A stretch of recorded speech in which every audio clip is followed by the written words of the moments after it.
I thought some quiet time would help him settle down, my sister said after locking my son 3 hours in her basement. I reported to CPS, and now they involved. I'm 35, and what happened at my sister Brenda's house during my nephew's birthday party still haunts me. It was supposed to be a joyful family gathering, but it turned into a nightmare that would forever change our family dynamics. That morning, my son Kevin had woken up feeling under the weather. He had a slight fever and complained of a headache, but he was desperate to attend his cousin's party.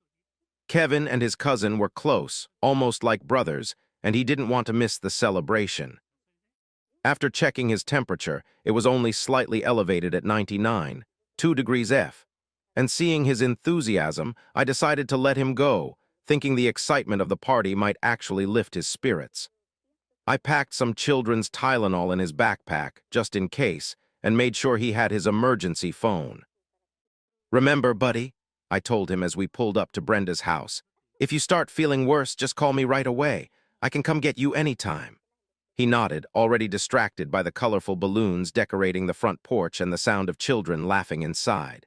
The house was beautifully decorated with a superhero theme that Kevin loved.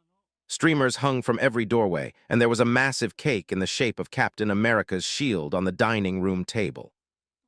Brenda greeted us at the door.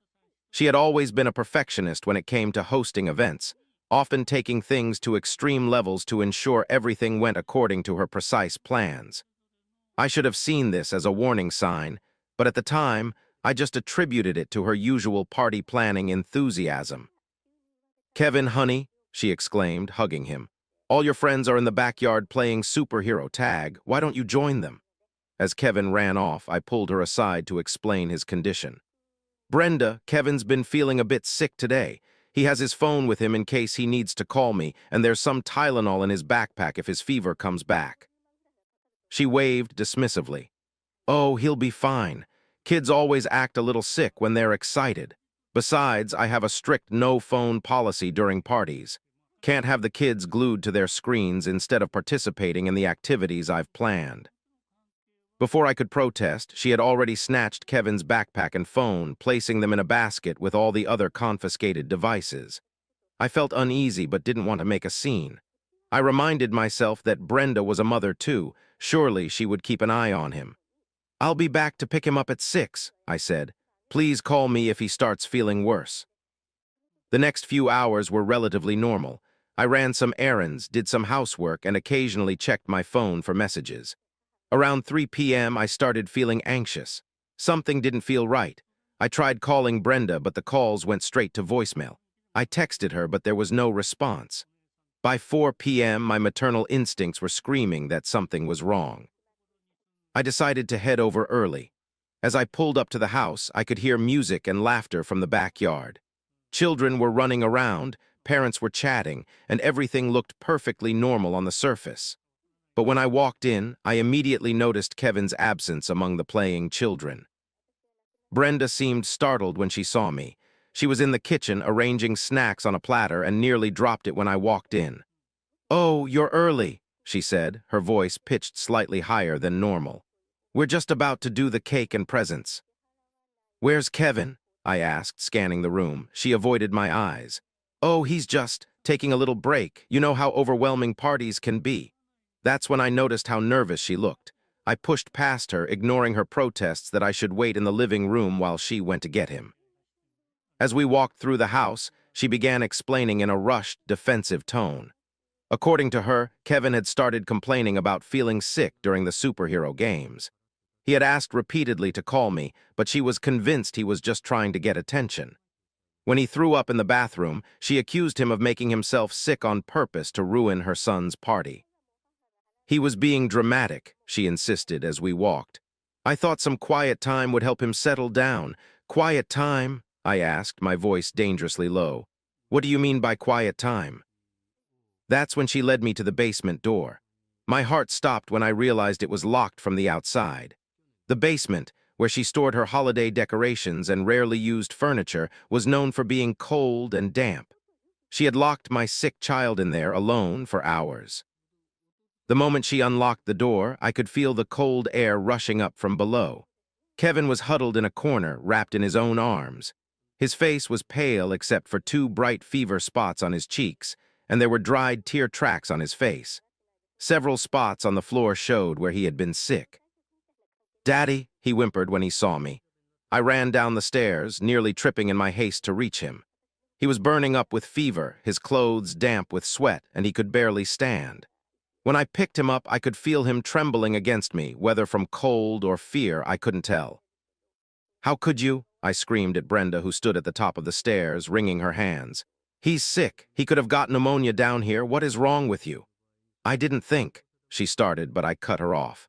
"No, you didn't think. You didn't think about his health, his safety, or his well-being. You only thought about your perfect party and your perfect schedule." I carried Kevin up the stairs, past my sister, and through the house. Parents and children stopped their celebrations to stare as I rushed past with my shaking, sick child. I could hear whispers, see the shocked looks on their faces. Brenda followed us, trying to explain, to justify her actions, but I ignored her. The drive to the emergency room was a blur. Kevin dozed fitfully in the backseat while I alternated between checking on him in the rearview mirror and calling his pediatrician to explain the situation. Brenda followed in her car, continuing to call my phone, which I ignored. At the hospital, the doctors diagnosed Kevin with a severe case of flu, exacerbated by exposure to cold and stress. His temperature had spiked to 103, 8 degrees F, and he was showing signs of dehydration. As they hooked him up to an IV and began treatment, I sat by his bed, holding his hand and fighting back tears of rage and guilt. That's when my father and brother-in-law arrived. They had heard about the incident from other party guests and came immediately.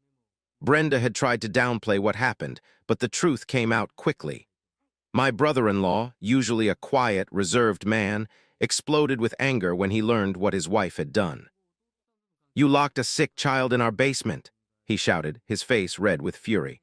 "What kind of monster does that?" My father, who had always been the family peacekeeper, stood silent for a long moment, looking at his youngest daughter with an expression I had never seen before, a mixture of disappointment, disgust, and resolve. "I've been meeting with my lawyer," he said quietly, his voice carrying more weight than if he had shouted. "I was planning to set up trust funds for all of you to help secure your futures, but after this," he shook his head, "the money will go to my grandchildren, all of it, and you, Brenda, won't see a penny, not after what you did to my grandson." Brenda collapsed into tears, but they weren't the manipulative sobs I had seen her use before to get her way. These were the broken cries of someone who finally realized the magnitude of their actions and their consequences. I cut all contact with Brenda after that day. Some family members tried to encourage reconciliation, saying she had learned her lesson, but I couldn't risk my son's well-being again. Her actions showed a fundamental lack of empathy and judgment that I couldn't forgive. Update 1. Hi everyone, first of all, thank you so much for all the comments about Kevin's health. The weeks following the birthday party incident were some of the most challenging of my life. Kevin was slowly recovering physically, but the emotional trauma lingered. My wife Sarah and I took turns staying with him through these episodes, holding him close and assuring him he was safe. During this time, I struggled with what actions to take regarding my sister. The rage I felt hadn't subsided. If anything, it had grown stronger as I watched my son struggle with the aftermath of her cruelty. Several people, including my wife, suggested reporting the incident to Child Protective Services. "We should file a report," my wife said one evening after we'd finally gotten Kevin to sleep.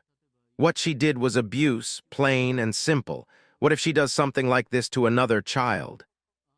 But I was hesitant, not because I didn't think Brenda deserved consequences, but because I wanted to focus all our energy on helping Kevin heal. The thought of dealing with investigations and interviews seemed overwhelming when our son needed us so completely. I decided to block Brenda's number and on all social media. It wasn't an easy decision.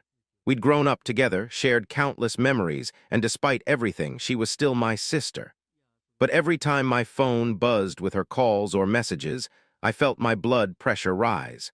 Her constant attempts to contact me were just another source of stress we didn't need. The morning after I blocked her, I was in the kitchen making breakfast for Kevin when Sarah called out from the living room. "Mark, she's here." Brenda was standing at our front door, repeatedly pressing the doorbell. Sarah had already told her through the door that she wasn't welcome, but Brenda refused to leave. "Please," she called out, her voice carrying through the door. "I just need 5 minutes. I need to explain." Kevin, hearing her voice, immediately tensed up. He abandoned his half-eaten breakfast and pressed himself against the kitchen wall, as far from the front door as he could get. The fear in his eyes made my decision for me. "Stay with him," I told Sarah, squeezing her hand before heading to the door. When I opened it, Brenda tried to push her way inside, but I blocked her path. "You have 2 minutes," I said coldly. "Say what you need to say, then leave." Brenda started crying immediately, something she'd always done when she wanted to manipulate a situation. "I'm sorry," she sobbed. "I know what I did was wrong, but you don't understand what it's like." "What's like?" I demanded. "What could possibly justify locking a sick child in a basement?" That's when she said something that made my blood run cold. Through her tears, she spat out, "I hate him. I hate that Dad loves him more than he ever loved my kids, just like he always loved you more than me." I stood there, stunned by her admission. She continued, her voice rising hysterically. "Ever since Kevin was born, Dad's been obsessed with him. He comes to every one of his baseball games, but he missed my son's piano recital. He remembers Kevin's birthday, but forgot his last year. It's not fair." "So you locked my son in a basement because you're jealous." I could barely get the words out, I was so angry. "He could have gotten seriously ill, he could have been injured, and you did this because you're jealous of a child."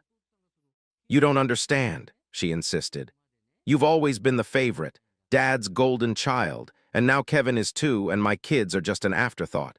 When Dad announced the trust fund changes, it just proved what I've always known.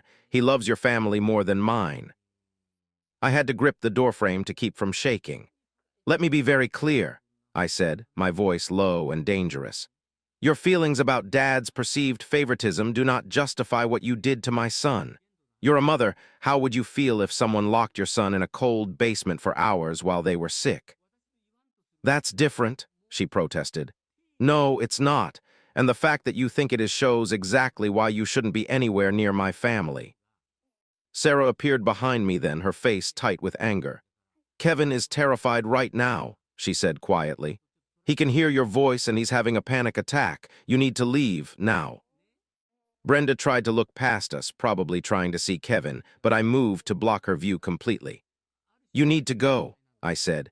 "And don't come back. If you try to contact us again, or if you come to our house uninvited, we will call the police and file for a restraining order."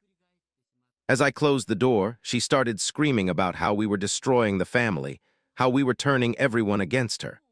I could hear her all the way back in the kitchen, where I found Kevin curled up in Sarah's arms, shaking. That evening, after Kevin had finally fallen asleep, Sarah and I had a long discussion about next steps. We decided that while we wouldn't immediately pursue legal action, we would document everything that had happened, the incident itself, Brenda's confession of deliberately harming Kevin out of jealousy, and her unannounced visit to our house. "We need to be prepared," Sarah said. "If she's willing to hurt Kevin because she's jealous of your dad's attention, who knows what else she might do." I agreed, and the next day, we started the process of legally protecting our family. We installed security cameras around the house and informed Kevin's school that Brenda was not authorized to pick him up under any circumstances. We also spoke with a lawyer about the possibility of a restraining order if needed. My father's decision to remove Brenda from his trust fund had clearly pushed her over the edge, but it had also exposed her true colors. Her admission that she had deliberately hurt Kevin out of jealousy showed that this wasn't just a momentary lapse in judgment. It was a calculated act of cruelty motivated by her own emotional issues. Update 2. I decided to talk to my father first. Despite his anger over the incident and his decision about the trust fund, I wasn't sure how he'd feel about involving Child Protective Services. After all, this could have serious consequences for Brenda's own children. Sarah and I drove to his house one evening after Kevin was asleep at my mother-in-law's. Dad was in his study, looking older than I'd ever seen him. The incident had taken a visible toll on him. His usually immaculate silver hair was disheveled, and there were new worry lines around his eyes.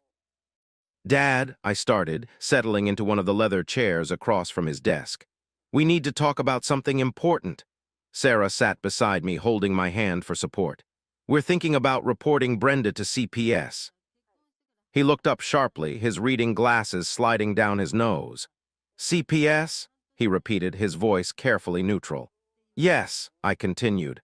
"What she did to Kevin, it wasn't just a mistake or a momentary lapse in judgment.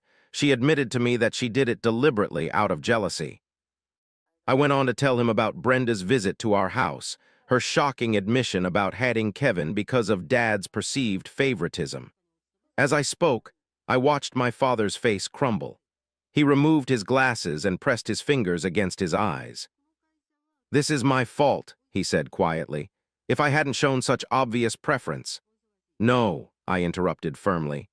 "This isn't your fault, Dad. Yes, maybe there were issues with favoritism that should have been addressed, but that doesn't excuse what she did. She's an adult, a mother. She made a conscious decision to harm a sick child."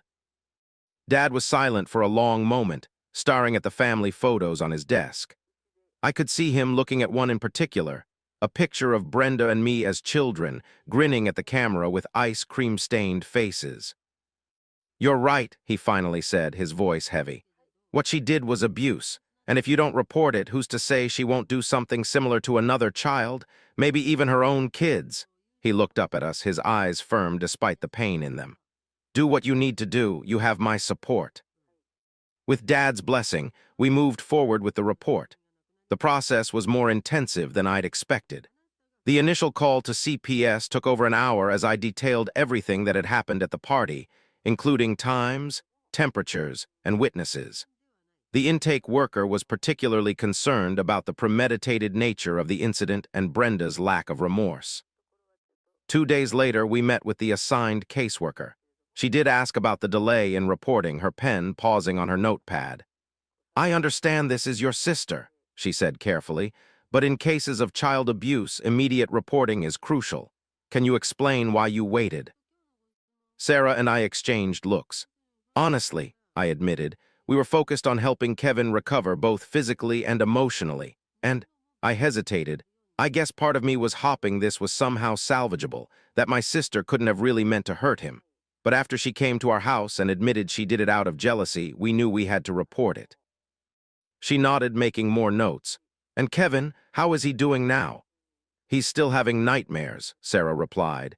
"He's seeing a child therapist twice a week. He's afraid of basements, of being alone, and he panics if he can't immediately contact us." The hardest part was when Kevin had to be interviewed. The CPS office had a special room for child interviews, decorated with cheerful artwork and stocked with toys, but Kevin still clung to my hand when we arrived. Kevin was brave, answering questions about what happened in the basement. He described how cold it was, how scared he felt, how he'd called for help but no one came. How Aunt Brenda had taken his phone and medicine away, how she'd told him to stop being dramatic when he said he felt sick. By the end of the interview, Sarah and I were both in tears. The investigation moved quickly after that. The caseworker interviewed other parents who had been at the party, confirming that Kevin had been missing for several hours and that Brenda had dismissed concerns about his whereabouts. When she interviewed Brenda, the report we received was troubling. Brenda had maintained that she'd done nothing wrong, that Kevin had been acting out and needed discipline. She showed no remorse and even suggested that Kevin was lying about how sick he'd been. Her attitude only reinforced that we'd made the right decision in reporting her. 2 weeks into the investigation, the caseworker called to update us. CPS was taking the case very seriously, particularly given Brenda's lack of remorse and the premeditated nature of her actions. They were also conducting welfare checks on her own children, concerned about her capacity for caring for any child given her admitted jealousy and willingness to cause harm. The whole process was emotionally draining, but I knew we'd done the right thing. This wasn't about family loyalty anymore. It was about protecting children, including Brenda's own kids, from someone who had demonstrated she was willing to abuse a child out of spite. Dad stood by us throughout the investigation, even providing his own statement to CPS about Brenda's visit to our house and her admission of deliberately harming Kevin. "I enabled her behavior for years," he told me one evening. "Maybe if I'd addressed her jealousy issues earlier, it wouldn't have come to this. But now all we can do is make sure she can't hurt any other children." The investigation was ongoing, but we'd been assured that our report would help establish a pattern of behavior if Brenda ever harmed another child. It wasn't the outcome I'd ever expected from my nephew's birthday party, but it was necessary. Sometimes protecting children means making hard choices, even when those choices involve family. I also realized that sometimes love doesn't mean turning a blind eye to someone's wrongdoings. Love means holding people accountable, even when it hurts. My responsibility was to protect my child, and I couldn't allow anyone, not even family, to stand in the way of that. In the end, I've learned that family isn't just about blood. It's about trust, respect, and understanding. And when someone violates that trust, it's okay to walk away, no matter how painful it may be. I've learned that protecting my child is my top priority, and that sometimes healing means cutting ties with the people who hurt you. As for my sister, I don't know what the future holds. I hope she seeks help and works through her issues, but I can't be the one to fix her. She has to do that on her own. My family, for now, consists of those who show love, respect, and care for my son's well-being, and that's who I will continue to invest my time and energy in. The hardest lesson I learned through all of this is that no matter how much you love someone, you have to be willing to set boundaries and take action when necessary. The well-being of my family is non-negotiable. "If you press charges, we're done," my wife threatened after I called 911 to arrest stepson. I met her demand. Months later, I found records exposed what really happened. I'm a 42-year-old auto mechanic, and I've owned a small auto repair garage for almost 2 decades. The place isn't fancy, but it's mine. Life had been good, steady job, reliable income, and a modest but comfortable home that I'd managed to pay off through years of careful budgeting and hard work. A few years ago, I married Kate, a 39-year-old woman who came with an 18-year-old son, Jake. At first, Jake wasn't too bad. He was your typical teenage boy, distant, moody, and often at odds with the rules. But I chalked that up to normal teenage behavior. I made genuine efforts to connect with him.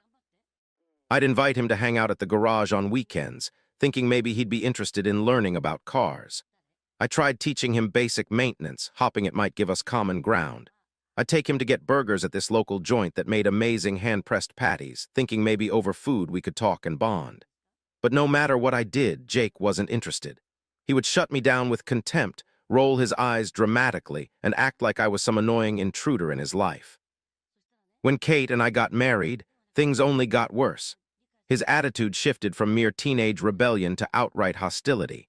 Every attempt to establish boundaries or basic rules resulted in explosive arguments. Simple requests like asking him to let us know when he'd be home or to help with household chores were met with defiance and sneering comments. I couldn't understand why he was so hostile toward me, and when I would speak to Kate about it, she would always brush it off. "He's just being a teenager," she'd say, waving away my concerns. "You have to be patient with him." I tried, God knows I tried, but nothing ever seemed to improve. It got to the point where I would raise an issue, like him staying out until 3 a.m. on school nights or skipping classes, and Kate would rush to his defense before I could even finish speaking. It was like my voice didn't matter in my own home.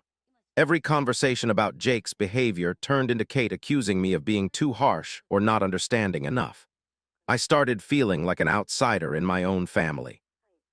I started thinking maybe it would get better when he turned 18, that he'd grow out of it or at least gain some maturity. But I couldn't have been more wrong. The real problem started unfolding months before his 18th birthday, when I began noticing small but unsettling signs that something darker was brewing. Tools would go missing from my garage, only to reappear days later in strange places. I'd find my expensive diagnostic equipment moved around, despite Jake claiming he never touched anything. Sometimes I'd come home to find the garage door slightly open, even though I was certain I'd locked it. At first, I dismissed these incidents as forgetfulness on my part. Working long hours can do that to you. But deep down, something felt off. It all came to a head on what started as an ordinary Friday night. I had been working late at the garage, dealing with a complicated transmission rebuild that had taken longer than expected. I was covered in grease and exhaustion, my hands raw from hours of detailed work, but all I wanted was a quiet evening at home. Kate was out with her friends for their monthly dinner club, and Jake was at home, supposedly enjoying his weekend. As I walked in, I noticed Jake sitting on the couch, making snarky comments under his breath. He had this look in his eyes, not just the usual teenage defiance, but something colder, more calculated. Normally, I would ignore him, but that night the tension in the air was palpable. When I tried to say a casual hello, he made a remark like, "You gonna ground me for breathing or what?" I told him to mind his attitude and went to my room to change, thinking maybe I was just tired and reading too much into it. My work clothes were soaked with sweat and grease, and I just wanted to wash away the day's stress. I went back to the living room, hoping things would calm down, but that was when things started to spiral. Around midnight, I heard noises coming from the garage. Not just regular movement sounds, but the distinct clinking of metal tools and the scraping of storage containers being moved. Jake had always been a bit of a rebel, so I figured he was just messing around, maybe looking for something to tinker with. But when I went to check, what I found made my blood run cold. Jake wasn't just going through my toolboxes, he was systematically pulling out specific items: paint thinners, acetone, old oily rags, and other flammable materials I kept for work. These weren't randomly selected items. This was a calculated gathering of the most dangerous materials in my garage. I kept these things properly stored and separated because I knew how volatile they could be. One spark near that combination of chemicals could trigger a devastating fire. I told him to drop everything and leave the garage immediately, but instead of listening, he rolled his eyes and muttered curses under his breath. There was no remorse, no sign that he understood the gravity of what he was doing. I could feel my frustration boiling over, but I let it slide, hoping it was just another teenage outburst. I went back inside, tried to reassure myself that he was just being a jerk, and attempted to relax, though my instincts were screaming that something was very wrong. But I had no idea how close we were to disaster. Hours later, everything I feared came true. I had dozed off on the couch, my exhaustion taking over, when I was suddenly jolted awake by the unmistakable smell of smoke. Not just a hint, but thick, acrid smoke that made my throat burn. I jumped up, heart racing, and ran to the back door. There, in the dark of the yard, I saw flames licking at the wooden fence. The fire wasn't huge yet, but it was big enough to spread quickly, especially considering the dry conditions in the backyard and its proximity to my garage. Standing near the fire, grinning like it was some kind of joke, was Jake. He had positioned the fire strategically, close enough to the garage that it would eventually spread, but far enough away that he could claim it was just a backyard accident. I couldn't believe my eyes. He had a smug look on his face, like he was proud of what he had done. "What the hell is wrong with you?" I screamed, rushing to grab the garden hose. The flames were getting higher, and I could feel the heat intensifying. I fought to put the fire out, but my heart was racing, and the fear that something worse could have happened consumed me. If that fire had reached the garage with all the flammable materials inside, the explosion could have taken out not just my property, but neighboring homes as well. Kate had just returned home and came rushing outside, panicked when she saw me spraying the fire. But her first instinct wasn't to check if I was okay or to even apologize for what had happened. No, her first words were, "Is Jake okay?" I couldn't believe it. Here I was, fighting a fire that could have destroyed everything, and she was more concerned about the person who started it. "Of course he's okay. He's the one who started the fire," I shouted over the sound of the hose. But Kate, instead of acknowledging how dangerous the situation was, started pleading with me not to call the police. She wanted me to pretend it was an accident, to say he didn't mean for it to get out of control. She was more worried about Jake facing consequences than about the fact that he had deliberately tried to destroy our property and potentially put lives at risk. I couldn't do that. I couldn't ignore the fact that Jake had deliberately set fire to our yard, especially knowing now that it was part of a larger plan to destroy my livelihood. This wasn't some reckless mistake or a prank gone wrong. He had a clear intent, and I couldn't let it slide. I dialed 911, and within minutes, the cops arrived. They took Jake to the station, and the whole situation exploded into chaos. Kate was hysterical, blaming me for ruining our family. She said I was overreacting, that it wasn't that serious. But in my mind, this was a matter of life and death. If that fire had spread to the garage or the house, I would have lost everything, not just my home and business, but potentially lives could have been lost. The police investigation would later reveal just how close we came to disaster. His goal wasn't just to start a small fire, he wanted to destroy my garage completely. He knew that's where I kept all my important business documents, my expensive tools, and the classic car I'd been restoring for years. It was a deliberate attempt to destroy everything I'd worked for. The incident marked the end of my marriage to Kate, but it also served as a wake-up call about the dangers I had been trying to ignore. Sometimes, protecting yourself means making hard choices, even when family is involved. Update 1. In the following days, everything spiraled out of control. Kate became more and more distant, focusing all her energy on defending Jake and blaming me for pressing charges. I couldn't understand how she could protect him after what he did. My property was at risk, and yet Kate stood by her son, making excuses for his actions. I couldn't live like that anymore. I couldn't live with someone who refused to see the severity of what had happened. The tension at home was unbearable. Eventually, Kate gave me an ultimatum: drop the charges or she would leave. I couldn't and I wouldn't. This wasn't about me being stubborn. It was about holding Jake accountable for his actions, no matter who he was to me. Kate followed through on her threat. She filed for divorce, citing irreconcilable differences. When she served me the papers at my garage, I was humiliated, but deep down, I felt a strange sense of relief. The last few weeks had been filled with anger, confusion, and exhaustion. I knew this relationship wasn't healthy anymore, and as painful as it was, I couldn't let my own safety and principles be compromised for the sake of keeping a family together. Update 2. Hi there, it's been a week since my last post, and the aftermath of Kate filing for divorce has been a whirlwind of emotions and legal proceedings. Even as I tried to cope with the dissolution of my marriage, I couldn't forget about Jake and what he'd done. I want to be clear, I didn't press charges because Kate filed for divorce. I pressed charges because what Jake did was dangerous and criminal, and he needed to face consequences. I hired a lawyer who specializes in both criminal and family law. During our first meeting in his downtown office, surrounded by law books and case files, he looked through the police report and photos of the fire damage. His assessment was direct. Given the evidence and the premeditated nature of Jake's actions, the state would likely pursue serious charges. This wasn't just teenage rebellion, he explained, leaning back in his chair. This was an attempted arson with clear intent to cause damage. Every day I dealt with a constant knot in my stomach. I truly loved Kate. We'd built what I thought was a good life together. But I also knew I had to stand my ground. If Jake faced no consequences for this, what would stop him from trying something even more dangerous next time? The stakes were too high to back down.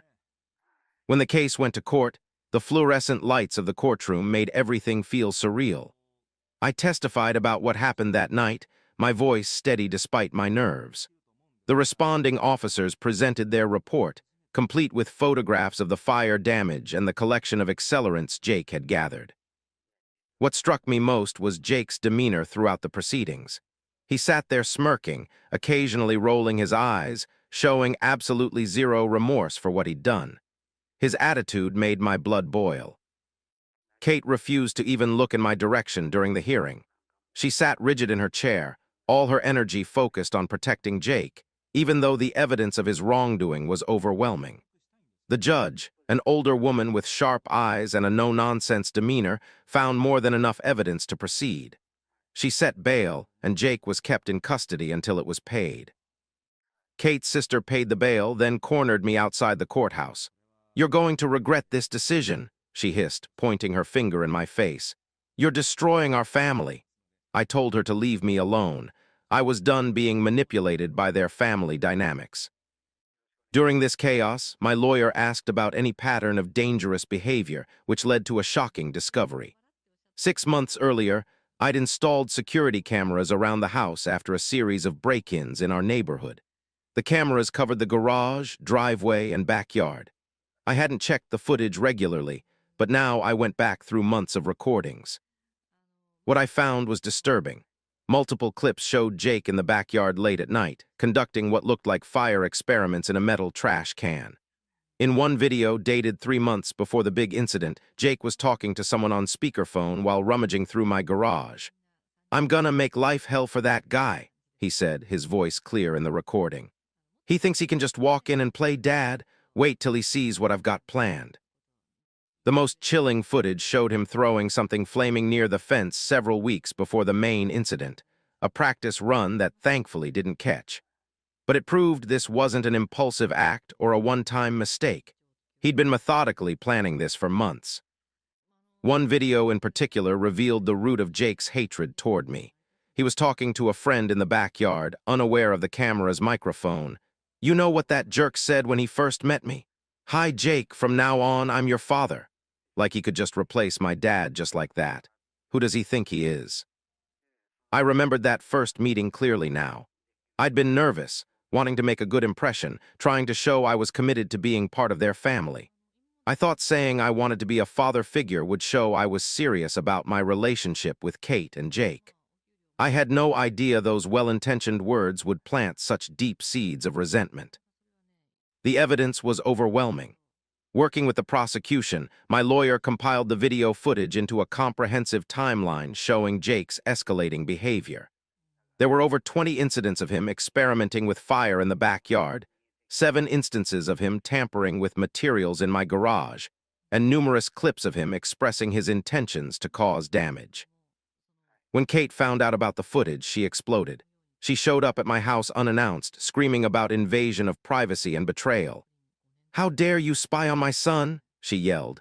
I reminded her that she'd known about the security cameras. We'd installed them together after the break-ins. But in her mind, I should have deleted the footage to protect Jake, regardless of what it showed. The divorce proceedings moved quickly, running parallel to Jake's criminal case. Kate's initial strategy was aggressive. She tried claiming partial ownership of my house despite having never contributed to it financially. Her lawyer argued that since we'd lived there as a family, she deserved a portion of the equity. My lawyer shut that down fast, producing documentation showing I'd purchased the property years before meeting Kate and had maintained it solely through my income. When that failed, Kate's lawyer tried attacking my financial stability, suggesting that owning a small garage meant I had irregular income.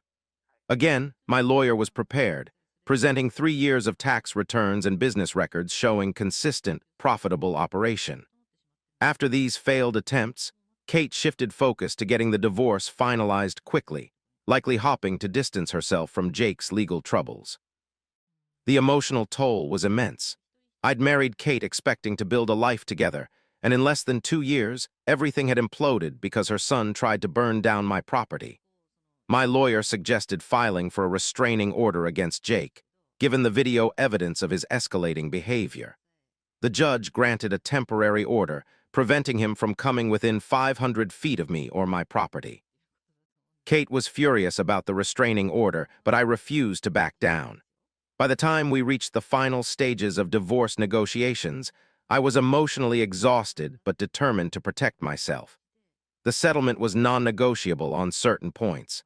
The house remained solely mine, and we included specific language about Jake being prohibited from the property. The criminal case concluded with Jake pleading guilty to attempted arson and criminal mischief. He received 3 years of probation, mandatory counseling, and was ordered to pay restitution for the property damage. According to a mutual friend who attended the sentencing, Jake remained defiant throughout, rolling his eyes as the judge lectured him about the seriousness of his actions. When the divorce was finalized, I felt an odd mixture of relief and sadness. Relief because I was finally free from the constant tension and disrespect, but sad because I truly had loved Kate and wanted our marriage to work. However, the moment she chose to shield Jake from consequences after he nearly destroyed my property, our marriage was effectively over. Looking back, I acknowledge I wasn't perfect. Maybe I could have been more patient, more understanding of the challenges of blending families. But there's no excuse for what Jake did, and I don't regret pressing charges. My parents support my decision, saying Jake needed serious intervention before his behavior escalated further. Some friends suggest I should have tried family counseling instead of legal action, but when someone is actively trying to burn down your property, safety has to come first. The scorch marks on my fence serve as a daily reminder of how quickly life can change. Sometimes I stand there, looking at the damaged post, feeling that familiar knot in my stomach. But I also feel justified in my actions. I protected myself and my property from someone who showed clear intent to cause harm. If that meant the end of my marriage, so be it. The courts agreed that Jake's actions were dangerous and illegal, and I won't apologize for ensuring he faced consequences. If Kate and Jake are angry with me, that's their problem. I'm finally at peace, knowing I don't have to worry about waking up to another accident. Some might say I went too far, others might say I did exactly what was necessary. All I know is I can sleep at night now, and that's worth more than any marriage built on enabling dangerous behavior. Life isn't perfect, and sometimes the people we care about the most can cause the greatest harm. But in the end, I know I did the right thing by standing up for myself. Whatever happens next, I know that I will continue to rebuild and move forward, stronger and wiser than before. Are you still too sick to help out with my kids? My sister asked mockingly when I refused to babysit. She even accused me of abusing them. Now she lost everything. I'm 34. At the time, I was trying to pick up the pieces after a tough year. My chronic condition had started taking over my life. One day I felt fine, and the next, I couldn't even get out of bed. The doctors said I needed to slow down, but slowing down is hard when you've been the one everyone leans on. When I had a regular job, I was always running errands, picking up slack for everyone, and of course taking care of my family. I was the go-to person, the one who could handle it all. But now, it was a different story. Every day I felt more drained. Every task seemed like a mountain. Some mornings, just the act of showering would leave me breathless and needing to rest, but nobody could see that struggle. Nobody wanted to. Rebecca, my sister-in-law, has always been a bit much. I'll be the first to admit it. But at first, I didn't mind. When I lost my job, it felt like I had so much time on my hands, so I started babysitting her two kids, Maya and Ben. They were adorable, and I felt this sense of purpose helping out with them. Maya was 6 then, with these bright, curious eyes and endless questions about everything. Ben was only 3, a mischievous little ball of energy who loved dinosaurs and building block towers only to knock them down with dramatic sound effects. That's when Rebecca asked if I could start babysitting more often. I hesitated at first. I had just been diagnosed, and I knew pushing myself too hard could make my condition worse. But the thing is, Maya and Ben were sweet, and I genuinely enjoyed being with them. Plus, Rebecca kept saying how much she needed help. It felt good to be needed, especially when I was feeling so worthless myself. At first, it felt like a small favor, a temporary thing, but slowly it became the norm. Every week, I was watching her kids for hours. And as the weeks turned into months, I started to realize it wasn't just a favor anymore, it was an obligation. Rebecca started to rely on me more and more. I didn't know how to say no without feeling guilty. The requests became more frequent and more demanding. What started as "could you watch them Tuesday afternoon" turned into "I need you Monday through Thursday this week," with barely any notice. When I tried to decline, even politely, Rebecca had a way of making me feel like I was letting down not just her, but those innocent children. "Oh," she'd sigh deeply, her voice deflating with disappointment. "I guess I'll have to cancel my important meeting then. Maya will be so upset. She's been talking all week about making those cookies with you." Or she'd put Maya on the phone, coaching her to say, "Auntie, aren't you coming over? You promised we could finish our puzzle," even when I'd made no such promise. Then came the breaking point. One day, my doctor told me I had to drastically reduce my stress levels. No more overdoing it, no more pushing through. That's when I had to face the reality. I couldn't keep going like this. I needed to take care of myself before I fell apart completely. So I told Rebecca that I needed to stop babysitting so often. I explained that my health was deteriorating and I just couldn't keep pushing myself anymore. What happened next caught me completely off guard. Rebecca, instead of understanding, snapped. "What do you even do all day?" she said, practically throwing the words at me like daggers. "You're just sitting around being lazy, aren't you?" It was like a slap in the face. I couldn't even process the words. I tried to stay calm, but the frustration bubbled up inside me. I wanted to yell at her, tell her how much pain I was in, how I could barely get out of bed some days, but I stayed quiet. It wasn't worth it, not with her. Rebecca went on, saying how watching her kids was no big deal and that I was just being selfish for not helping out. That was it for me. I didn't have the energy to argue anymore, so I just stopped responding. I figured maybe if I ignored her, she'd get the message and move on. But of course, she didn't. It was like every few days I'd get another text. "When are you going to start babysitting again?" Or worse, "Maya and Ben really miss you." She played on my emotions, used the kids like pawns in some twisted game. She'd send photos of Maya holding up drawings she'd made for me, stick figures of us holding hands with "I miss you" scrawled in wobbly letters. One night she FaceTimed me right at bedtime, and there was Ben in his pajamas, clutching his favorite stuffed dinosaur, his eyes wide and sad. "Ben wanted to say good night to you," Rebecca said, her voice syrupy sweet. "He's been asking for you all day." It was Rebecca's calculated move, another emotional tug at my heartstrings. She knew exactly what she was doing, weaponizing her children's innocence against my resolve to prioritize my health. I tried to stay firm, tried to remind myself that I needed to focus on my health, but guilt kept creeping in. Maya and Ben, I missed them too. I started to wonder, was I really just being dramatic about my health? Maybe I could still help out a little. But then I'd remember how my body felt when I overdid it, and that would remind me why I needed to put myself first. The manipulation got more sophisticated. Rebecca started sharing stories with our mutual friends and family about how abandoned she felt, how she was struggling so much without my help. She'd sigh dramatically at family gatherings when someone asked how she was managing. "It's so hard now that Lena can't help anymore," she'd say, casting a glance my way. "The kids ask about her every day, but what can you do? Some people just have different priorities." She even started bringing the kids to our in-laws' house when she knew I'd be there, coaching them to run to me with excited hugs and pleas of "When are you coming over?" It was emotionally manipulative in the most painful way, using the genuine affection of children as a tool to make me comply with her demands. Things started to go downhill fast.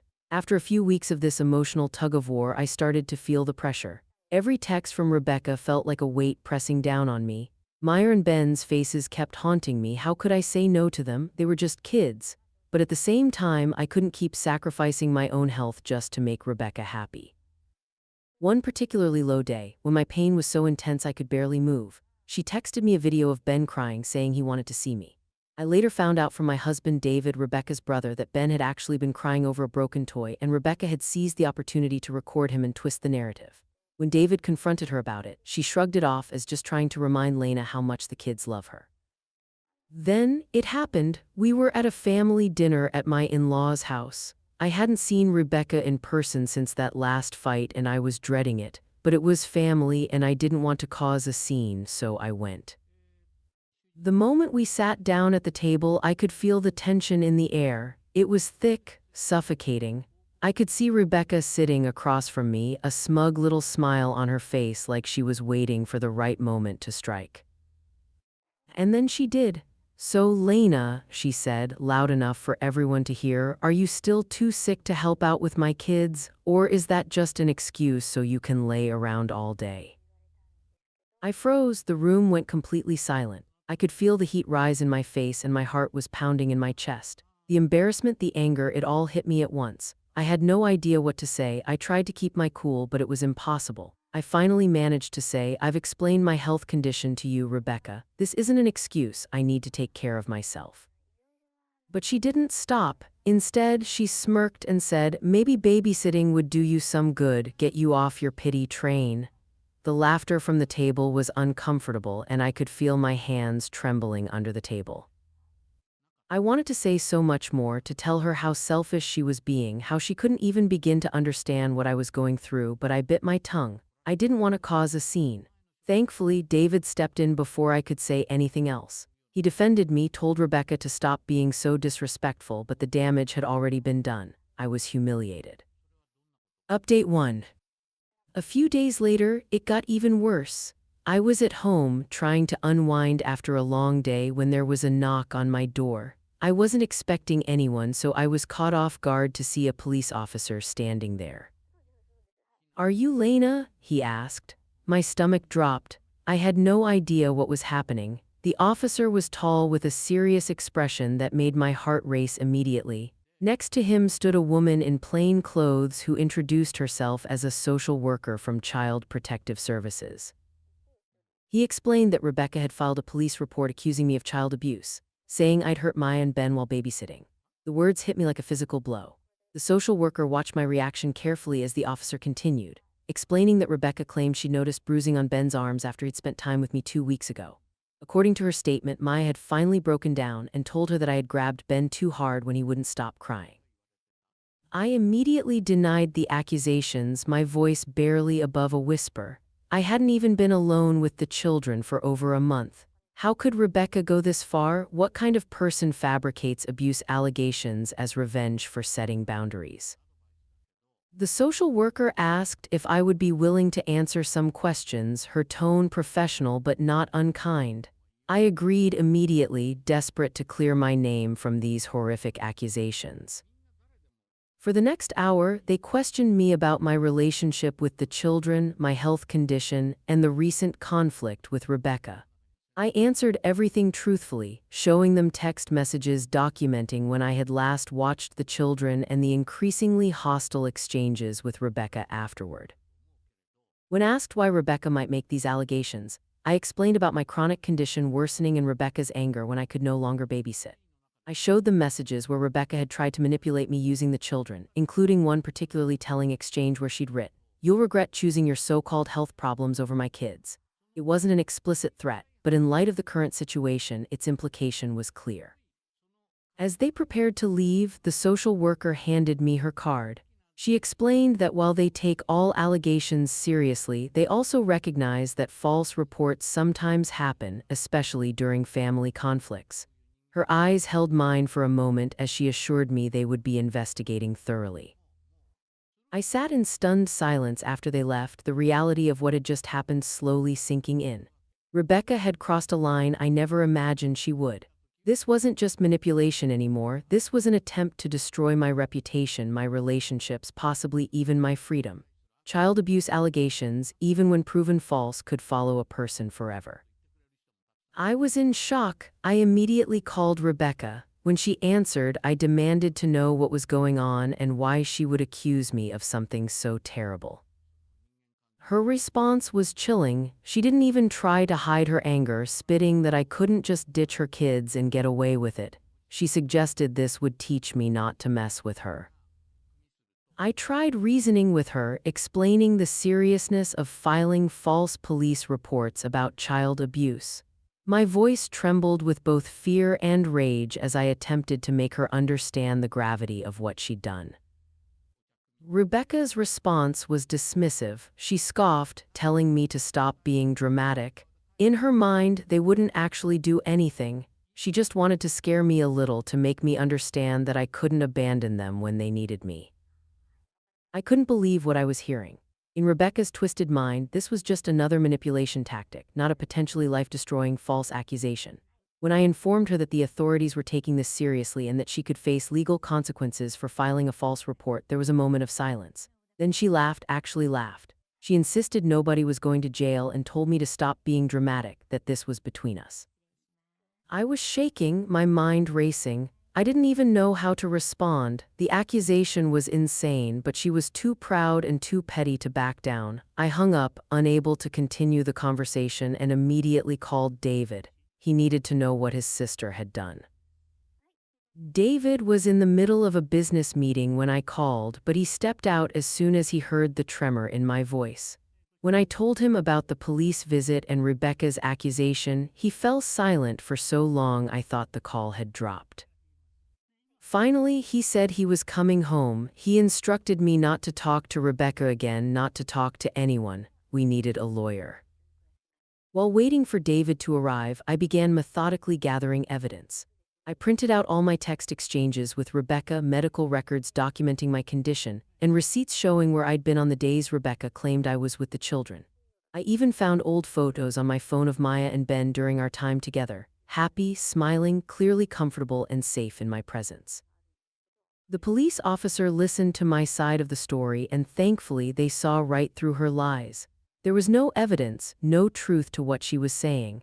I had an alibi, and the officer even checked the security footage from my house, which showed that I hadn't been anywhere near Rebecca's home when the alleged incident took place. The investigation moved quickly after that. The social worker interviewed Maya and Ben separately with a child psychologist present. Maya, too young to fully understand what was happening but old enough to know the truth from lies. According to the report we received later, she kept insisting, "Auntie Lena is nice. She reads me stories and makes good snacks." Ben, being younger, was less verbal but showed no fear or discomfort when shown my picture. The child psychologist noted that his behavior was inconsistent with that of a child who had experienced abuse at my hands. Most damning for Rebecca was when the doctor who examined the children found that the bruises she'd photographed as evidence were actually washable marker stains that came off with a bit of scrubbing. The pediatrician, who had known the family for years, noted that Rebecca had been unusually insistent about documenting what were obviously not bruises. Rebecca's scheme had backfired spectacularly. The officer apologized to me, assured me everything was cleared up, but the emotional damage lingered. It was like I had been dragged through the mud for nothing. I couldn't sleep, couldn't eat. Even knowing I was innocent, the mere association with such allegations felt contaminating. I kept having nightmares about being arrested, about Maya and Ben being afraid of me, about losing everything over Rebecca's vindictive lies. David suggested I file charges against Rebecca for making a false report, but I hesitated. While part of me wanted her to face consequences for what she'd done, I worried about how a legal battle would affect Maya and Ben. They were innocent in all this, and they'd already been used as pawns enough. And that's when Mark found out. He was furious. I had never seen him so angry. Mark was Rebecca's husband, a quiet, reserved man who generally stayed out of conflicts, preferring to let Rebecca handle family matters. He worked long hours as an accountant and often seemed exhausted when I saw him, trailing behind Rebecca and the kids with a resigned expression. I'd always wondered what he really thought about his wife's behavior, but he'd never voiced any disagreement with her until now. From what I gathered, he wasn't happy with Rebecca for a while, but this false accusation was the last straw.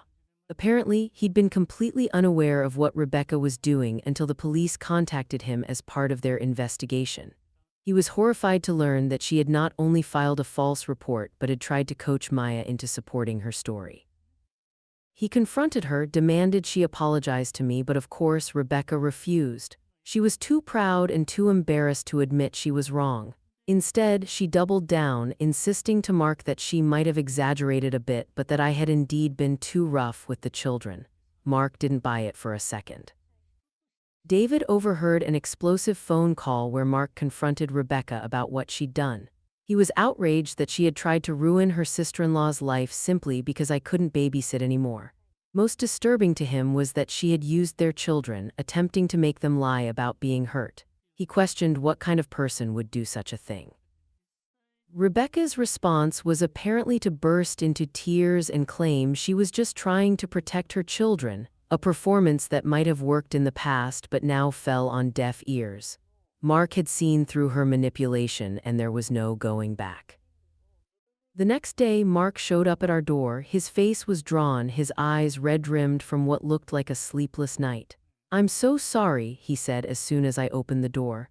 "I had no idea she would go this far. I knew she was upset about the babysitting, but this," he trailed off, shaking his head. "There's no excuse for it, none." I invited him in, and over coffee he confessed that things between him and Rebecca had been deteriorating for years. Her demanding nature, her manipulation, her refusal to take responsibility for anything, it had been wearing him down. But he'd stayed for the kids, that classic excuse that keeps so many unhappy marriages limping along. He drew the line at using the children the way she had. He explained that while Rebecca had done selfish things before, nothing compared to falsely accusing someone of abuse, especially someone who had done nothing but help them. When Mark came to apologize on her behalf, I felt a mix of emotions. I wasn't happy about being caught in the middle of their drama, but I did feel vindicated. Rebecca had tried to ruin my life and now everything was falling apart for her. Mark explained that he'd moved out the night before, taking Maya and Ben to stay with his parents until he could figure out their next steps. He mentioned that the children were asking about me and missing me. He gently asked if it would be okay for them to visit sometime under his supervision. I hesitated, torn between my love for the children and my fear of getting pulled back into Rebecca's toxic orbit. But looking at Mark's sincere face, I realized that he was truly trying to do the right thing both for his children and for me. I agreed, admitting that I missed them too. As Mark was leaving, he shared his belief that Rebecca wasn't well. He wasn't excusing her behavior, there was no excuse, but he felt there was something wrong with her, something he had been ignoring for too long. He expressed determination to make sure she got help whether she wanted it or not. I nodded, not knowing what to say. Part of me still felt angry, still wanted Rebecca to suffer for what she'd put me through, but another part hoped that Mark was right, that Rebecca could get the help she needed. Update 2. In the weeks that followed, I learned that Rebecca was indeed seeking therapy, though whether by choice or as part of a legal agreement, I wasn't sure. Mark filed for divorce and primary custody of the children, using the false accusation incident as evidence of Rebecca's instability. It was a messy, painful process for everyone involved. David and I kept our distance, though we did allow Maya and Ben to visit occasionally when Mark brought them over. Those visits were bittersweet, joyful to see their innocent faces again, painful to know the circumstances that had led to our estrangement. Rebecca eventually sent a terse, formal apology letter, clearly written with legal guidance. It acknowledged that her accusations were unfounded and expressed regret for any inconvenience caused. It was hardly the heartfelt apology I deserved, but I hadn't expected even that much from her. The whole ordeal left me with complicated feelings. On one hand, I was relieved that the truth had prevailed and that Rebecca's manipulation had finally been exposed for what it was. On the other hand, I mourned the family relationships that had been damaged, possibly beyond repair. Most of all, I worried about Maya and Ben, caught in the crossfire of adult conflicts they couldn't possibly understand. But there was one unexpected silver lining. The experience had forced me to stand firm in my boundaries, to prioritize my health without guilt. Rebecca's extreme reaction had only confirmed what I'd suspected all along, that her demands were unreasonable, her expectations impossible to satisfy. In the end, her plan to punish me for setting boundaries had revealed more about her character than mine. And while I wouldn't have chosen this painful path to clarity, I was grateful for the lessons it had taught me, about standing my ground, about recognizing manipulation, and about the importance of protecting my well-being, even when others try to make me feel selfish for doing so. I was your son before I was your bank, I whispered as they begged for help. Now you'll learn what abandonment really feels like, I promised. 6 months later, I watched their lives crumble from the shadows. I'm 34. The day my father called after 5 years of silence, I knew, not what he wanted specifically, but that he wanted something. My fingers trembled against the cold glass of my phone screen, his name pulsing there like an accusation. A ghost summoned from a past I'd tried to bury, my heart trembling. The moment stretched impossibly long, every memory crashed against me. Fragments of what we were, what we could have been, what they destroyed without a second thought, as casually as crushing an insect underfoot. I answered, what else could I do? Curiosity has always been my weakness. That and the foolish hope that maybe, just maybe, he was finally calling to apologize. His voice, gruff, familiar, unchanged, sent a jolt through my system that was almost physical. No apology came, no acknowledgement of the years of silence, just a demand that we needed to talk. When I pressed him for answers, he mentioned trouble, my mother, my sister Emma, all of them caught in some situation they couldn't escape. There it was, not reconciliation, not remorse, trouble. They needed something, and suddenly I existed again. I should have hung up. Should have blocked his number again, and continued the life I'd built without them. Instead, I heard myself agreeing to meet them the next day at noon, a decision my rational mind immediately began to question. That night, sleep evaded me. Memories resurfaced with cruel clarity. Not just the day they cast me out, but all the injustices that came before. The pattern had been established long before my investment mistake. Emma, 16, caught shoplifting. My parents rushing to the store manager, pleading, making excuses about teenage rebellion, paying for the stolen items, bringing her home without consequences. Emma, 19, crashing dad's car while drunk. The way they rallied around her, paid for repairs in secret, protected her from legal repercussions. Emma, 23, dropping out of the college they'd sacrificed to afford, the one I'd been told we couldn't afford for me. She's having a difficult time, they'd explained. She needs our support right now. The pattern continued through her 20s, Emma's mistakes, my parents' rescue efforts, the family finances stretching thinner with each bailout. Never a word of the same forgiveness or understanding for my scholarly pursuits, my career dreams that didn't match their expectations. And then my one mistake, the investment opportunity that promised to solve the financial strain that Emma's needs had created. The chance I truly believed would help us all. I'd convinced them to invest their savings. I'd been so certain. When it collapsed, I didn't just lose money, I lost my identity. My place in the world, my family, the memory of that day haunts my sleep still. The coldness in my father's eyes as he looked at me, not as his son of 29 years, but as a stranger who had wronged him. "Pack your things," he'd said, his voice devoid of the love that had colored my childhood. "You're not my son anymore. No son of mine would destroy his family like this." My mother had stood in the doorway, silent tears tracking down her face, not defending me, not speaking up. Just watching as my father systematically erased me from the family narrative. "But it was a mistake," I'd pleaded, the words tasting like ash in my mouth. "I didn't know it would fail. I was trying to help us."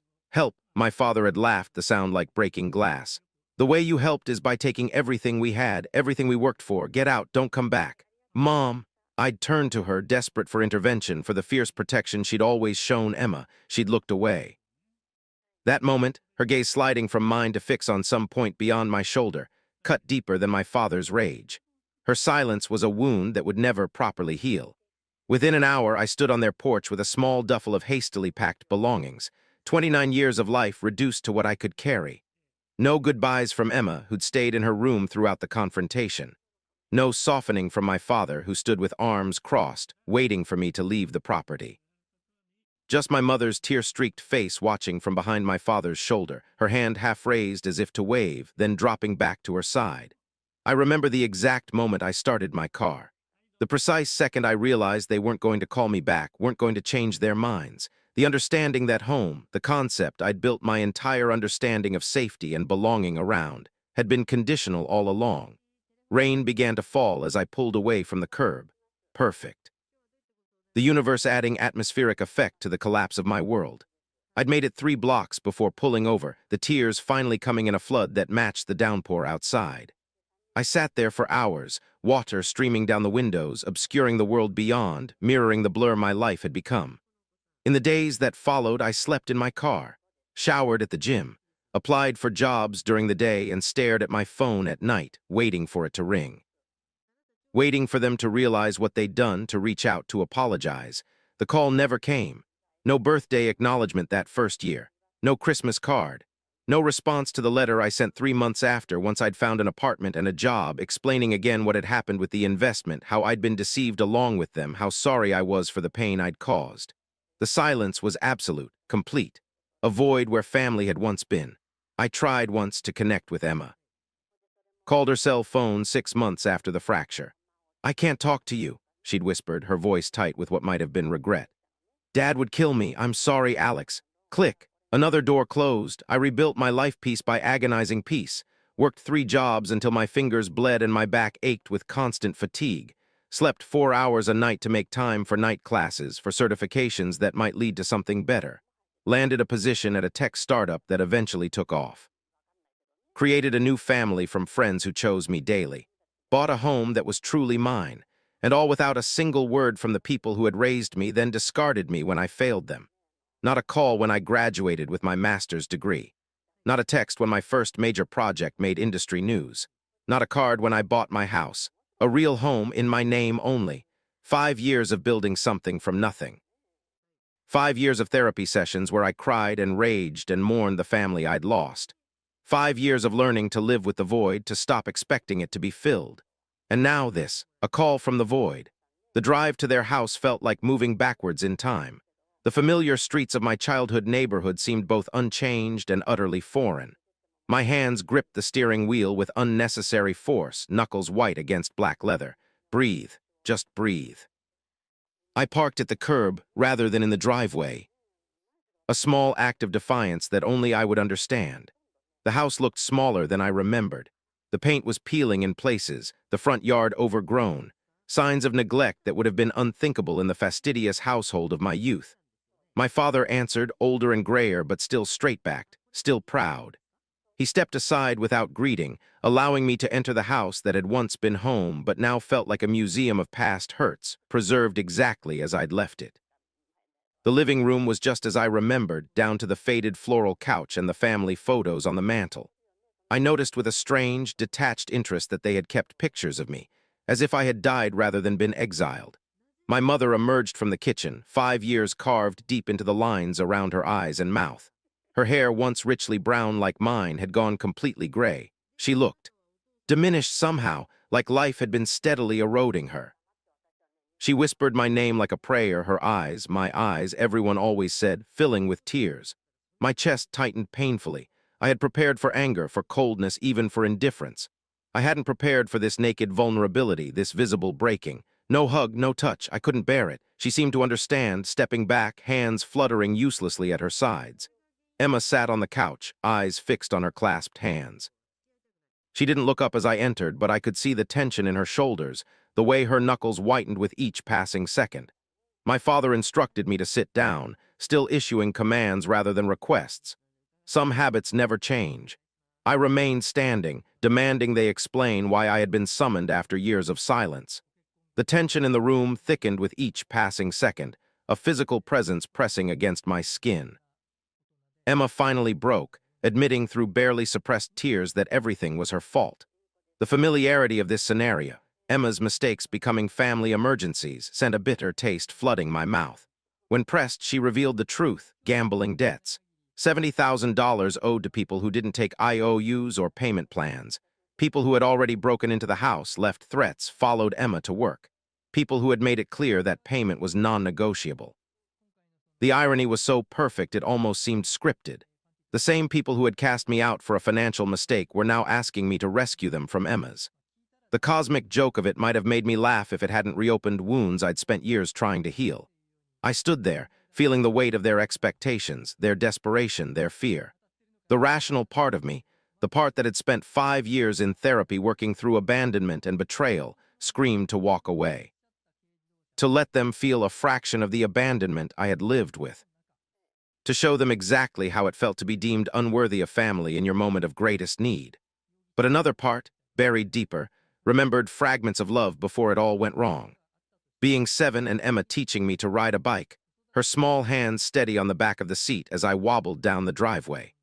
14 and Mom staying up all night with me when I had food poisoning, her cool palm against my forehead as she murmured that everything would be okay. Even Dad, proud and unbending as he was, teaching me to change a tire in the rain, his hands guiding mine with surprising gentleness. Those memories, the foundations upon which my understanding of family had been built, couldn't be entirely erased, even by years of silence and rejection.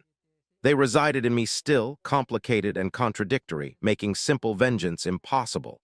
I told them I needed to think, promising a decision the next day. On the drive back to my apartment, my hands shook against the steering wheel, barely holding together. The weight of unspoken truths pressing down, suffocating. That night I barely slept. The memory of my exile played on repeat in my mind, the casual cruelty of it, the way they had discarded me without a second chance, without benefit of doubt, without the loyalty and protection they'd always shown Emma. I had been held to a different standard, always had been. The realization crystallized something in me. Not just anger, though there was plenty of that, hot and righteous, but clarity. They had treated me as disposable once. They would do it again given the chance. This reunion wasn't about reconciliation, it was about utility, my utility to them in this specific crisis. By morning, I had made my decision. Not forgiveness. I wasn't capable of that yet, maybe never would be, but something else. Something that would satisfy both the wounded child within me and the man I had become. I arrived at their house at precisely noon the next day, a manila envelope in hand. They were waiting, the air thick with anticipation and dread. Without preamble, I announced my decision to help, watching relief flood their faces in a wave almost visible to the naked eye. Then I named my terms. I would pay Emma's debt directly, and in exchange, the house would be transferred to my name. They could continue living there, but as tenants, my tenants. The shock on their faces was everything I had imagined during those long, sleepless nights of planning. My father's expression darkened with familiar anger as he accused me of extortion. I corrected him calmly, calling it consequences, something this family seemed to have selective understanding of. The same understanding that had allowed them to cast me out for a mistake while protecting Emma through a lifetime of them.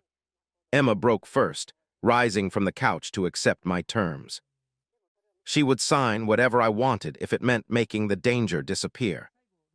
My parents exchanged a long look, some silent communication passing between them before my father's shoulders slumped in defeat. They agreed to my terms, their capitulation neither gracious nor grateful, but final. I placed the papers on the coffee table, watching as they signed away the home they had once evicted me from. With each signature, I felt a strange mixture of vindication and hollow victory. The house I had grown up in, the setting for both my happiest memories and most profound betrayals, would now legally be mine.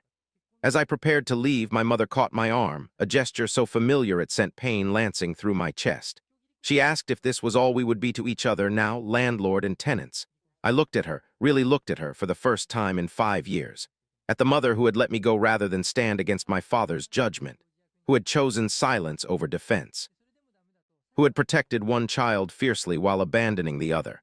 I whispered, "I was your son before I was your bank. You decided that wasn't enough. Now you'll learn what abandonment really feels like." Tears tracked down her lined face as she whispered that they had made a terrible mistake. I agreed simply, "Yes, you did," before walking out, leaving them standing in the house that was now mine, surrounded by the consequences of choices made years ago. The next weeks passed in a blur of legal documents and tense phone calls. I paid off Emma's debt through channels my lawyer assured me were both legal and safe. The house transfer went through without a hitch. My parents and Emma became my tenants, an arrangement that satisfied the part of me that had burned for justice all these years. But as the weeks turned to months, something unexpected happened. The victory I had anticipated, the satisfaction of turning the tables, never fully materialized. Instead, I found myself thinking of them more, not less. The wounds, which I had expected to finally heal once justice was served, seemed to ache with new intensity. Physical sensations became my language, a racing pulse when I checked the rental payments, breath-catching when I saw my mother's handwriting on the envelope, chest tightening when I drove past the house. The body remembers what words cannot. 6 months after that first phone call, Emma contacted me again. Our father had suffered a heart attack, critical condition, might not survive the night. I shouldn't have gone. He had made his choice years ago, had stated in terms that left no room for misinterpretation that I was no longer his son. His medical emergency didn't erase that. And yet, some invisible thread pulled me toward the hospital, toward the man who had shaped me, then shattered me. The hospital corridors were hushed when I arrived, the squeak of my shoes against the polished floor unnaturally loud in the antiseptic silence. My father lay diminished by illness and machinery, his strong frame somehow shrunken under the thin hospital blanket. Tubes and wires connected him to machines that beeped and hummed, measuring the diminishing beats of his heart. He drifted in and out of consciousness.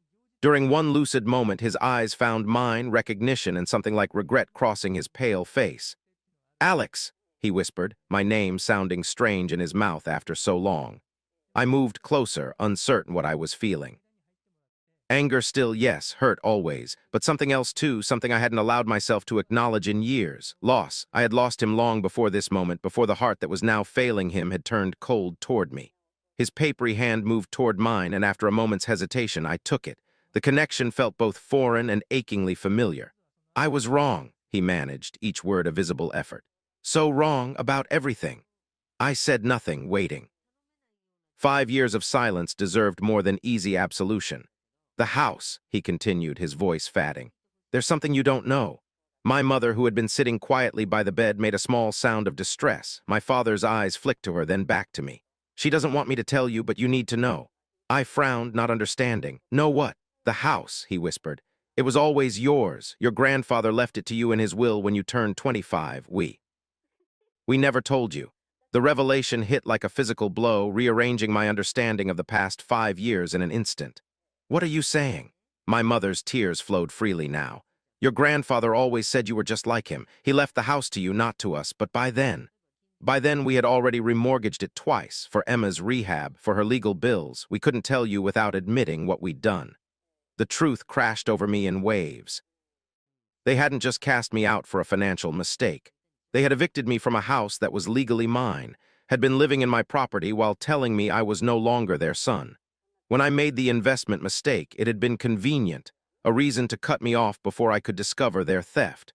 The world tilted sideways with this new understanding. My exile hadn't just been about the failed investment. It had been a preemptive strike. Insurance against the day I might discover their betrayal. My father's fingers tightened weakly around mine. Forgive, he whispered, but the word faded as his eyes drifted closed, the machines beside him changing their rhythm, beeping with sudden urgency. He died that night. I stood beside my mother as the doctor delivered the news, feeling strangely hollow. In the days that followed, I moved through funeral arrangements in a daze, the revelation about the house coloring every interaction with my remaining family. After the service, I sat with my lawyer, reviewing the documents my mother had finally provided. My grandfather's will, the mortgage papers, the trail of financial decisions that had systematically robbed me of my inheritance while simultaneously punishing me for a far lesser financial misstep. My lawyer confirmed they had no legal right to the property. The house should have been transferred to me 9 years ago. The mortgages they had taken out weren't legal without my signature. The rental agreement I had them sign was actually irrelevant since I already owned the house. Ironically, it strengthened my position, showing they had acknowledged my ownership even if they hadn't admitted how I came to own it. The irony wasn't lost on me. I had demanded the house as payment, not knowing it had always been mine. They had agreed, hoping I would never discover the deeper betrayal. That evening, I met my mother and Emma at the house, my house in every sense of the word. The room felt smaller. Memories larger than the walls could contain. A universe of unresolved emotions condensed into this single, breathless moment. I placed my grandfather's will on the table between us, watching my mother's eyes close briefly in resignation. She had known this moment would come, had been waiting for it since my father's deathbed confession. "You knew," I said simply. "All this time, you knew the house was mine. You knew when you watched Dad throw me out. You knew when you refused my calls, my letters. You knew when you signed those rental agreements." She nodded, unable to meet my eyes. "We were desperate," she whispered. "Emma needed help, the rehab centers, the lawyers. We couldn't afford it. We told ourselves we'd make it right someday. By stealing from me, by making me homeless while you lived in my house." Emma, who had been silent until now, looked up with tear-filled eyes. "I didn't know," she said. "About the will, about any of it, I swear, Alex."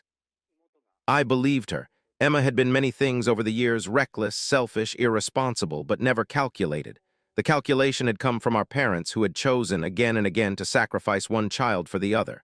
"What happens now?" my mother asked, her voice small and afraid. "Will you evict us?" The question hung in the air between us, weighted with possibilities. I could evict them, legally, morally justified. I could demand repayment of all the mortgage money they had borrowed against my property. I could pursue criminal charges for fraud.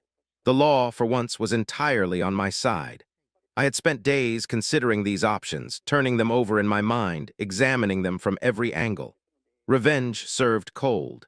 Justice served legally.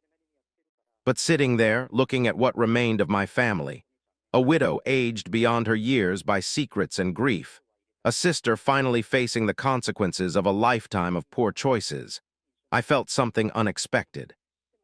Not forgiveness, not yet, but exhaustion with the cycle of hurt and retribution that had defined us for too long. "I'm selling the house," I said finally. "This place, it's poisoned for all of us. It's built on lies and betrayal and conditional love." My mother's hands trembled. "Where will we go?" "That's not my problem," I said, the words coming out sharper than I'd intended. Then, relenting slightly, "The sale will clear the fraudulent mortgages. Whatever's left will split. Half for me, the inheritance that should have been mine, and half for you to find somewhere new." It wasn't forgiveness. It wasn't reconciliation. But it was an end to the lies, to the house that had become both symbol and prison for all of us, to the darkest chapter of our shared history. My mother wept silently, not with grief, but with something that looked almost like relief. The weight of deception had been crushing her too, in its way. "Does this mean?" Emma started, then stopped, seeming afraid to finish the question. Does this mean we could try to? To be a family again? The question pierced me. Family, such a simple word for such a complex, broken thing. I don't know what we are to each other now, I said honestly. I don't know if we can rebuild what was destroyed. Some bridges once burned leave only ashes. It wasn't what they wanted to hear. It wasn't a Hallmark movie ending with tearful reunions and instant forgiveness. But it was the truth. And after so many years of lies and evasions, truth felt like the only solid ground we might someday build upon. The house sold quickly, as I had predicted. I attended the closing alone, signing the final papers that severed my connection to the place that had shaped my earliest understanding of home and family. The money was distributed as promised. Half to me, half to my mother and Emma, who found a small apartment across town. They call sometimes. I answer occasionally.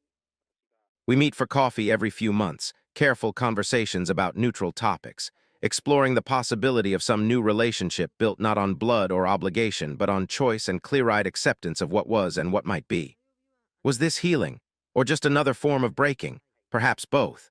Perhaps that's what moving forward actually means, breaking open what was to make space for what might be, not forgetting but refusing to be defined by memory alone. Some days I still wake up angry. Some days I imagine what my life might have been if they had made different choices, if they had loved me enough to tell the truth, if I had been son first and convenient scapegoat second. But most days I simply live the life I've built, the successful career, the friends who became family, the quiet dignity of creating something lasting from the wreckage of what was lost. And if that's not victory, it's something close enough to touch. Something that belongs entirely to me. Something they can never take away again. Thank you so much for listening to my story. If you have any thoughts, I'd love to hear them. So please leave a comment. Don't forget to like and subscribe if you want more stories like this one.